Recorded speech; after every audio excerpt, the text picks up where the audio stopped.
Hello, welcome to the 2021 API Specification Conference. Really excited to be here. The agenda is packed with amazing talks, and I'm really looking forward to all the sessions. A conference like this where you can learn from other practitioners is such an opportunity. And I've learned so much from this community over the year, and I'm really looking forward to learning more today. In this session, Yina and I are going to be sharing some of our observations and lessons learned about leading API efforts at scale. Taylor did a great job of introducing us. So we'll just emphasize really quick. I'm Mandy Whaley. I'm in Austin. I lead our Azure DevTools teams, which includes our SDK and a lot of other developer experience efforts. You can find me on Twitter, and I'd love to hear from you. Yina? Hello, everyone. Thank you for having us today. I'm Yina Arenas, and I'm Redmond, Washington. My pronouns are she, her, and you can also find me on Twitter at Yina_Arenas. Looking forward for our discussion today. Great. We did want to spend a few minutes just giving some context on the products and services that we both work with, because it gives some of the story that we want to share with you around the lessons learned around our API and SDK efforts. So the group that I work with has a big focus on the Azure SDK. And the Azure SDK, we work with hundreds of different services, many different teams, all building APIs and building SDKs. We spend a lot of time looking at how all of these come together in terms of the developer experience for the PaaS services that we work with. And because we build for all these services, we have hundreds of libraries, client libraries that we support for services like storage, Key Vault, Event Hub. And then we also really work with the language community. So Python, JavaScript, Java, .NET, and Go. And we spend a lot of time trying to build the client libraries that are idiomatic to those languages and really meet the needs of each kind of developer and the use cases that they're focused on. And sort of the foundation for all of that is our work on REST API guidelines and governance, and working with all the teams on how we can build the APIs that have the most developer-friendly design and help developers get the key use cases accomplished that they're wanting to build. Yina? There are many, many similar things from the work that Mandy and her team does and the work that my team does, and also lots of differences. In the things that are similar, we have a team that is working on the developer experiences. We're building libraries, we're building REST API guidelines. But in contrast, we're doing that for one gigantic API across like 60 plus different teams that bring in data that participate into our services. Most of our effort is doing the developer experiences for software as a service in contrast to platform as a service. And we have, similar to Mandy's team, our approach to idiomatic libraries per language, including Python, Java, .NET, Ruby, Go, and we also do CLI and PowerShell. It's not very different from what Mandy does. We have REST API guidelines as well that help all of our different teams develop and design their APIs. Before we go to the next thing, I just do want to give a shout out to, I know a lot of the wonderful teams that work on these APIs and libraries are maybe possibly tuning in today, and just want to give a shout out because they are amazing teams really working to help build great things for developers in both Graph and Azure SDK. And if you are interested, we are hiring, so hit me up on Twitter. Both of us, so let us know. So we talked about this is the API Specification Conference, and considering the event, it seemed appropriate for us to begin our conversation with talking about API specifications and how we approach API specifications across our different teams. So for the purpose of our conversation today and how we lead the scale of the services that we have, we're taking a 3x3 approach. Basically, we've selected 3 topics that we're going to discuss: API specifications, scale, and people. And then we're going to take what are some of the learnings that we've had from each of our experiences, and then the top 3 learnings or key takeaways that we want you to take from our conversation. So we're going to start with API specifications. On my side of the world, before we had this unified API effort that we have under Microsoft Graph, many of the teams that build the Office 365 services had independent APIs, each of them doing basically their own thing. Many of them were OData style APIs that use CSDL as their API description language. And one of the benefits of CSDL is that it makes it possible for us to stitch multiple API descriptions together and create a single coherent API surface. However, in comparison to other alternatives like OpenAPI, it does not provide the rich ecosystem of tooling.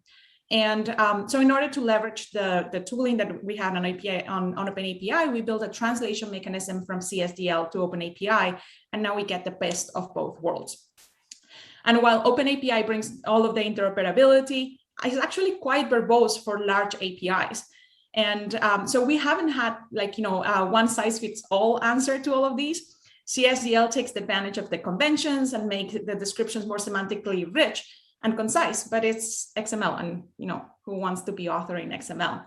And as we drive to this API first approach of building APIs in our organization, we've learned that modern API description language are actually needed for us to be able to provide both rich semantics and enforce the API guidelines that we have across our different products.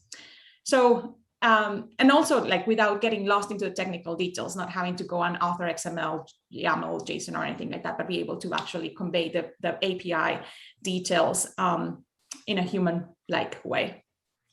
So any solution that we build needs to be able to provide that flexibility and be able to participate in the tooling ecosystem that we already have established with OpenAPI. Awesome. On the Azure API and SDK side, we use OpenAPI Spec as our foundation. And this has been incredibly important as we do work with so many different service teams, both in their development and design phase, when they're building new services, new versions, new features. We use this as a way to coordinate conversations and reviews and things throughout the whole process. So OpenAPI Spec really does form like a foundation for us in how all of these different teams can work together and understand what we're building. It's also a foundation for how we build our SDKs, how we build some of the core libraries. And similar to what Yina mentioned, we have found the richness of the ecosystem around OpenAPI Spec to be incredibly valuable to us. One area that we're putting a lot of energy into currently is around our API designs. And this is where we're looking for going farther with mocking and different ways to get customer input on the design phase for both APIs and libraries really early in the process. And this is to be able to better understand the use cases, how developers want to use the APIs and SDKs. And this is an area where I think specifications has a lot of power to bring and where we can even maybe as a community take it farther. I'm really interested in seeing how API specifications evolve. Lots of teams are needing to move beyond REST, and we're going to need the same strong ecosystem patterns, the energy that this community has brought to REST API specifications and some of the new work going on there. That's really going to need to, I think, accelerate and deepen over the next few years for the technology companies, industry to get to the new places that we're heading. So I'm really excited to see where this space goes and very glad that we have such a great foundation in OpenAPI Spec to build from. Yeah, so OpenAPI and other API specifications are essential for us to manage scale in our organizations. However, some of the current options that we have in the market are too low level, and we can do so much more with them. So as Mandy said, we are looking forward to how this evolves over the next coming years and how we can continue to leverage the richness of the toolset and the ecosystem to empower our services. Okay, let's go to the next topic, because the next topic is talking about scale. Both of us have gigantic API services. On my case, both of us have actually found that in the discussions that Mandy and I were having in preparation to this talk, that there's not just one single approach to succeed at scale.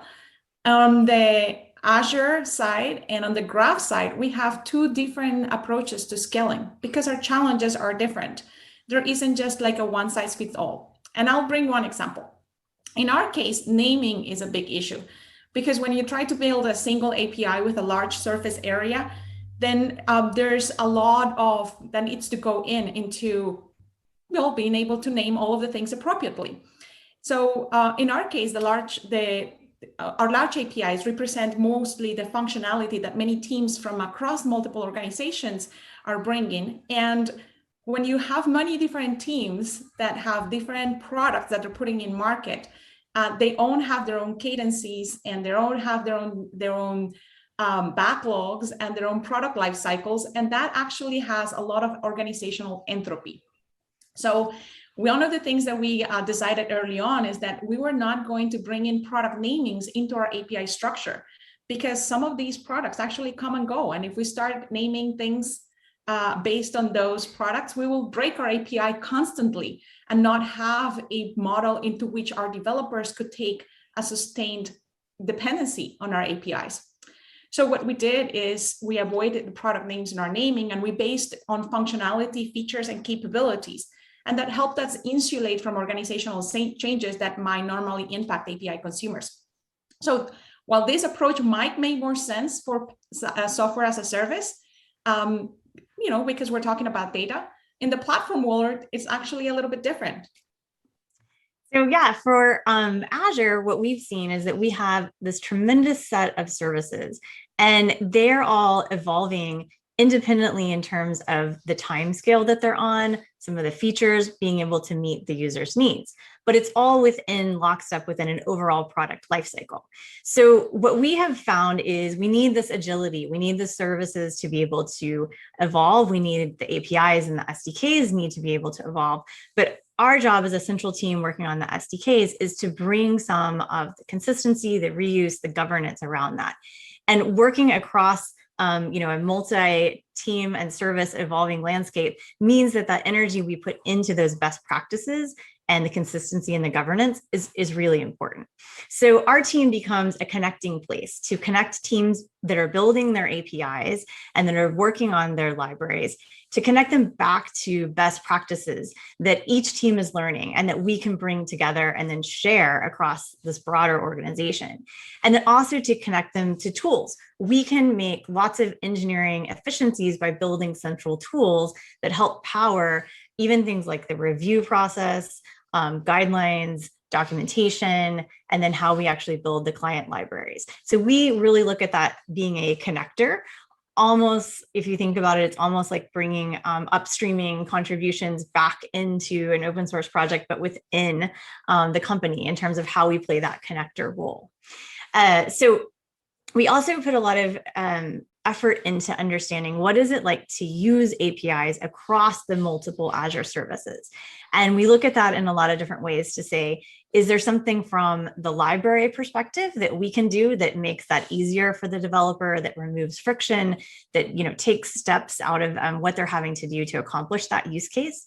Or is there feedback that each service is learning about how developers use their APIs that we can bring back into the central guidelines that'll help drive the consistency, the governance, and the quality that we want?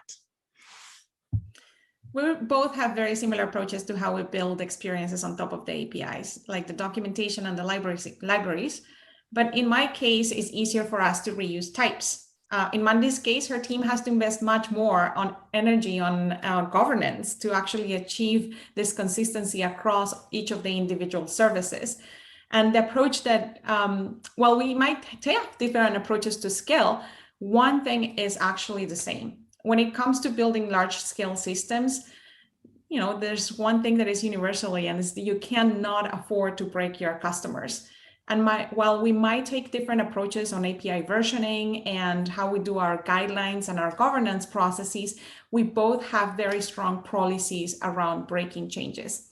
So that is, there's all of the deprecation of features have to go over a long period of time to make sure that our customers can manage the change, and that's the only viable approach.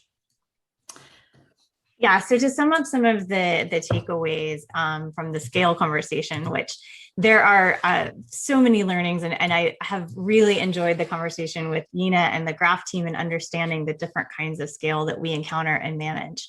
But breaking changes are a huge concern. The more scale you have, the more breaking changes really become something you're constantly thinking about. So we do put a lot of effort into deprecation plans, and where possible, in place deprecation is the way that we try to go. When you need to think about, do you need the smaller, more independently evolving approach with more governance to bring the consistency, or do you want to pull things together into a larger connected API service? This is something that I think that depends on your business, depends on your organization, and it's really a great thing to talk through and think intentionally about how you meet the developer's needs with either model that works for you. And then I think the thing that we have both found is that the larger the API effort, the more value your API guidelines bring. And I would even extend it to say developer experience guidelines, even beyond the specific APIs, right? This is something that really helps fuel that cycle I was talking about in terms of bringing learnings back, connecting teams with best practices, and giving you a common language and a common goal to strive for in consistency. The next of the topics that we want to deep dive into is around people. And this is something that I have learned over time working in the API space. It's really exciting and a little bit easy to get very focused on the technology that we use to build APIs, the specifications, the tools, the schemas, the protocols. That's all really fun and exciting. And sometimes we can over-rotate on that. And so one of the important lessons I've learned is that remembering that APIs are really about people, the people using the API and the people building the API, and finding a way to keep that customer-centric mindset when you are building APIs is really important. It's important for all products, but even more so with APIs because, as we were just mentioning, breaking changes are so disruptive. So spending the time to understand the use cases, the developer needs, understanding where the developers are coming from is really important and pays benefits through the whole life cycle. And this is where bringing in tools that can help you prototype and mock and get that early feedback can really make a difference and help you bring the developer, the person who's using your API, to the forefront of how you think about things like governance and specifications and all of those pieces. The other thing that we've experienced in Azure SDK is our SDK libraries are all open source. So there's a community aspect to this people part as well. Understanding the needs of the community and learning from experts in your community is critical. Being responsive to PRs, sharing roadmaps and new features is this great way to build trust with the community so that you're getting that constant stream of feedback that helps, make everyone's job better. We just had a really fun example of this in our Azure SDK. We had a teacher who, unbeknownst to us, was demonstrating to his class, how to get involved in open source. What is it like to contribute to a big open source project? And he picked our JavaScript SDK.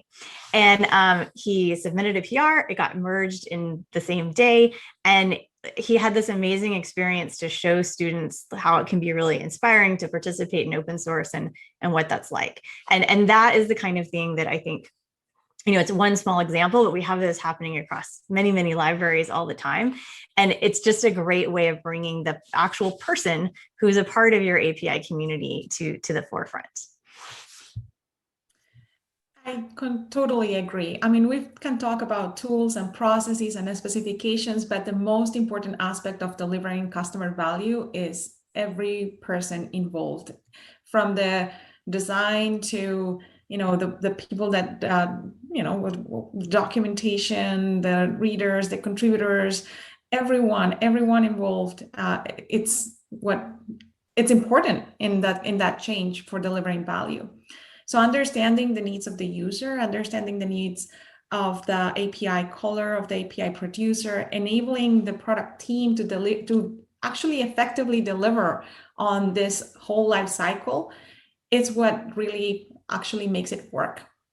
So at the end, it creates an entire community, an entire API ecosystem. And it's about not just the potential of the products that you're building and potential revenue that it brings to your company and all of that. It's all about the people.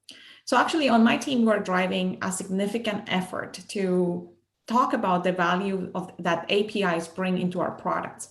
Too often they're considered an implementation detail and after the fact of product development. And for a long time, Microsoft has been a company that ships end-user software products, and it takes time to evolve the focus into API as a product. And one of the things that we have focused on in this journey is the value that it brings to the individuals in our organization, the value that it brings to our customers, and also the value that it brings when we are able to interop between our products first and not just build our products into individual silos. It's a large, complex effort to lead in a large company like Microsoft, where you have hundreds and hundreds of different teams building different products. But at the end of the day, we are being able to demonstrate that taking the time to invest into the API development, taking the time to invest into understanding the needs of our developers, it's not like in this case is we are our own customers in between our different teams, right? Like our teams consume Azure resources. Our teams integrate with each other across our products. And if even our own developers cannot integrate effectively, like we are not meeting or generating that value.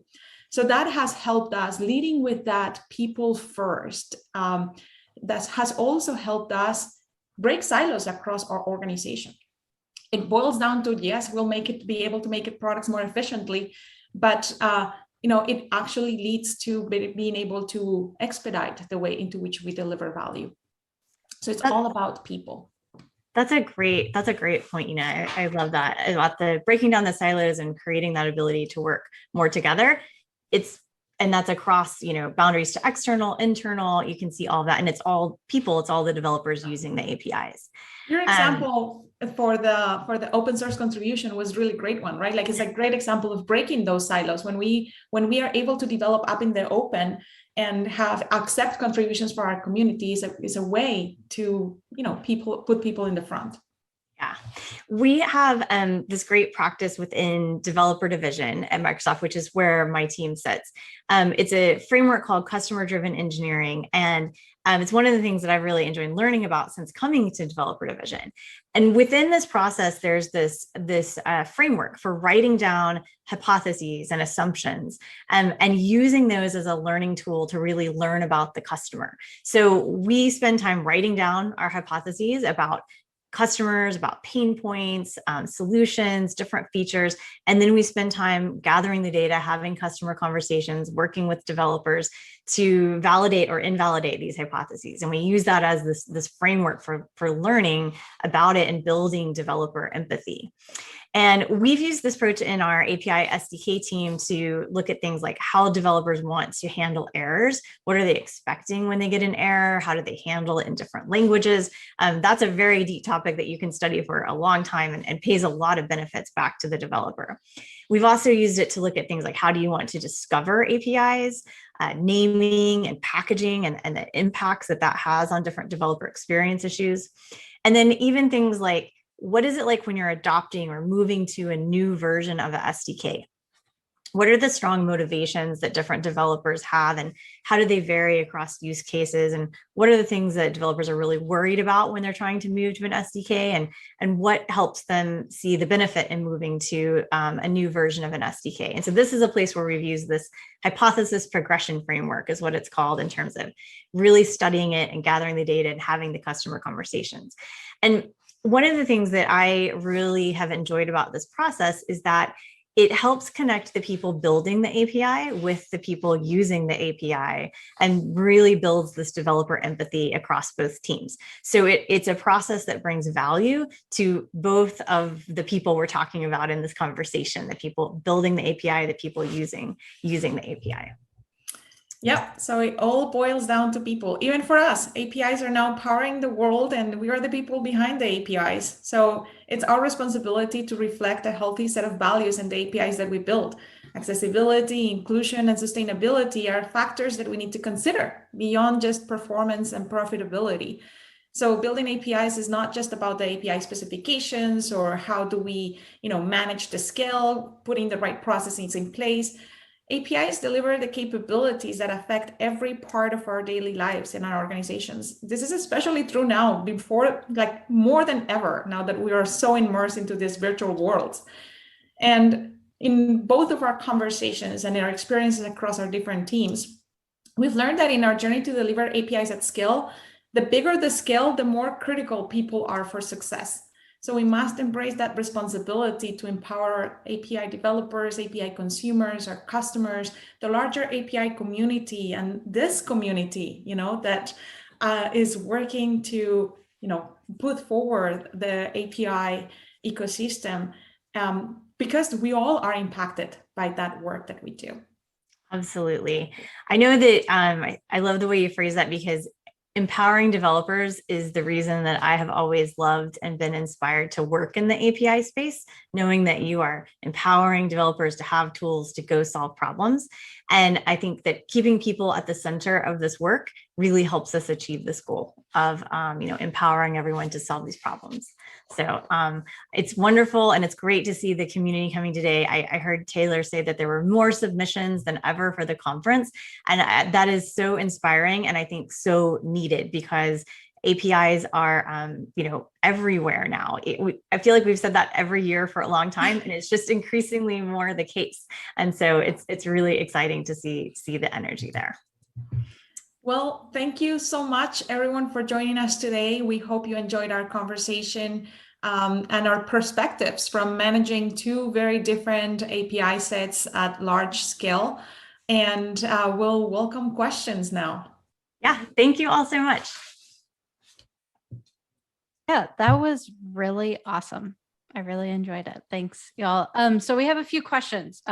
So somebody picked up on the fact that you said the term beyond rest, Mandy, and so they're kind of curious how you define what may be beyond rest. Yeah, I think there are, and I kept that pretty general because I think it's a wide open space. I mean, obviously there's things like GraphQL, and we've spent a lot of time thinking about long running operations and asynchronous operations. But I think there's also things we may not even have on our radar yet that we're going to need, right? So that's why I kept it very open as beyond rest. What is the next step? But it's a bucket I would put all of those in. And in terms of guidelines and specifications and all those, I think we as a community have a lot of work there to do to get it to the same level of ecosystem and patterns and understanding that we have for REST. One of the challenges that we are discussing on my team is how do we support multi-headed APIs, right? Like APIs that might have, GraphQL or gRPC or REST head, and they are both going against the same data store. And like, how do you build experiences on top of them like that enable developers to leverage the API that suits them, the API head that suits them best? Yeah, definitely. The next question, with Microsoft being so large, how do you ensure that there's no duplication of API development that is usually seen in silos? This is one where we probably have different, you want to start? I would say lots of API governance. API guidelines, we actually have published in GitHub the REST API guidelines that we use.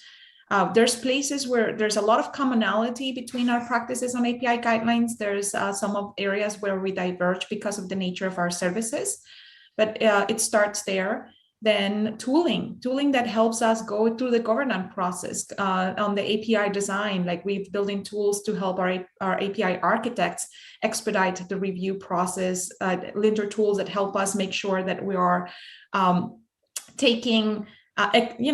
making the process more efficient, and a lot of education as well for having the teams to participate in the process. Some of them are carrots, some of them are sticks, but it is non-trivial effort that we need to do in order to make sure that there's no duplication across our investments. Yeah, I think the thing that I would add there is all of the above that Yina mentioned. Those are all things that we work on daily. And then the other piece is a little bit back to the people part of it, is that in a large organization like Microsoft, you have to put energy into connecting the people who are working on APIs, who are working on similar topics, and making sure that there are pathways for them to find each other and find out maybe if something is duplicated somewhere, or if there's a learning they can get from another team. It doesn't happen by accident. If you leave it to the default, you probably do move more into silos. So that's something that our SDK team spends a lot of time thinking about, is how do we help be a connector within the company in terms of bringing that together. And then also sometimes duplication is okay as long as you do connect it, and maybe then you find what's best for the customer and standardize there, right? So I think that there's an evolution throughout all of that. And one last quick question. They asked, Mandy, have you published any materials about your hypothesis-driven practice? They would love to see that. Definitely. There's some amazing books that Microsoft Developer Division published called the Customer Driven Playbook and the Customer Driven Culture. I can definitely add the links somewhere wherever is appropriate to share those links. There's some links and blog posts around that. Totally. Awesome. Thank you so much for joining us. And yeah, it's been really awesome to have y'all. So now on the schedule, we have an open discussion about async API that anyone can join. You can choose to take a break. You can join the open discussion, and please join that session or visit our sponsors in the expo or pop into the networking area to meet people, and enjoy the rest of your day at the conference. Awesome. Thank you for having us. Thank you so much. Yeah, thanks. Bye.